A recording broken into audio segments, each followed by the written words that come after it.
BJP ಪಕ್ಷದಿಂದ ಬಸನಗೌಡ ಪಾಟೀಲ್ ಯತ್ನಾಳ್ ಅವರನ್ನ ಉಚ್ಚಾಟನೆ ಬಳಿಕ ಬಸನಗೌಡ ಪಾಟೀಲ್ ಯತ್ನಾಳ್ ರಿಯಾಕ್ಟ್ ಮಾಡಿದ್ದಾರೆ. ಸತ್ಯಮೇವ ಜಯತೆ ಅಂತ ಹೇಳಿದ್ದಾರೆ. ಸತ್ಯಮೇವ ಜಯತೆ ಅಂತ ಯತ್ನಾಳ್ ಟ್ವೀಟ್ ಮಾಡಿದ್ದಾರೆ. ಪಕ್ಷದಿಂದ ಉಚ್ಚಾಟನೆಯ ಬಳಿಕ ಮೊದಲ ರಿಯಾಕ್ಷನ್ ಇದು. ಜೊತೆಗೆ ಸತ್ಯವಂತರಿಗಿದು ಕಾಲವಲ್ಲ ಅಂತ ಹೇಳಿದ್ದಾರೆ. ದುಷ್ಟ ಜನರಿಗೆ ಇದು ಸುಭಿಕ್ಷಾ ಕಾಲ.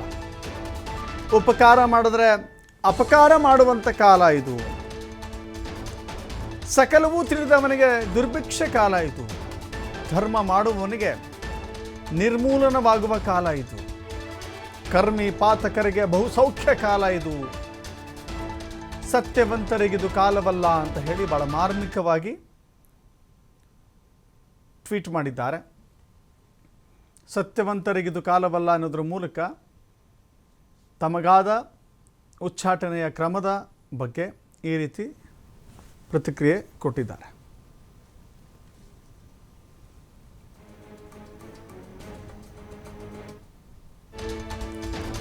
ಕುಟುಂಬ ರಾಜಕೀಯ ಭ್ರಷ್ಟಾಚಾರದ ವಿರುದ್ಧ ಮಾತನಾಡಿದ್ದಕ್ಕಾಗಿ ಏಕ ವ್ಯಕ್ತಿಯ ದಬ್ಬಾಳಿಕೆ ಇದು.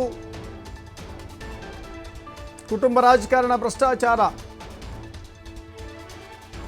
ಏಕ ವ್ಯಕ್ತಿಯ ದಬ್ಬಾಳಿಕೆ ತೆಗೆದು ಹಾಕುವಂತೆ ವಿನಂತಿಸಿದ್ದಕ್ಕಾಗಿ, ಉತ್ತರ ಕರ್ನಾಟಕ ಅಭಿವೃದ್ಧಿಪಡಿಸಲು ವಿನಂತಿಸಿದ್ದಕ್ಕಾಗಿ ಉಚ್ಚಾಟನೆಯಿಂದ ನನ್ನ ಹೋರಾಟ ತಡೆಯಲು ಆಗೋದಿಲ್ಲ. ನನ್ನ ಜನರಿಗೆ ಅದೇ ಹುರುಪಿನಿಂದ ಸೇವೆಯನ್ನು ಮುಂದುವರಿಸ್ತೇನೆ. ಎಲ್ಲ ಕಾರ್ಯಕರ್ತರಿಗೆ, ಹಿತೈಷಿಗಳಿಗೆ, ಸ್ನೇಹಿತರಿಗೆ, ಪರಿಚಯಸ್ಥರಿಗೆ, ಸ್ವಾಮೀಜಿಗಳಿಗೆ, ಮಾಧ್ಯಮಗಳಿಗೆ, ನನ್ನ ಕುಟುಂಬಕ್ಕೆ ಧನ್ಯವಾದ ಅರ್ಪಿಸ್ತೇನೆ ಅಂತ ಹೇಳಿದ್ದಾರೆ. ಕೆಲವು ಸ್ಥಾಪಿತ ಹಿತಾಸಕ್ತಿಗಳು ತಮ್ಮ ಕಾರ್ಯಸೂಚಿಯನ್ನು ಯಶಸ್ವಿಯಾಗಿಸಿವೆ. ಪುರಂದರದಾಸರು ಹೇಳಿದ ಮಾತನ್ನು ನಾನು ಪ್ರೀತಿಯಿಂದ ನೆನಪಿಸಿಕೊಳ್ತೇನೆ ಅಂತ ಹೇಳಿದ್ದಾರೆ.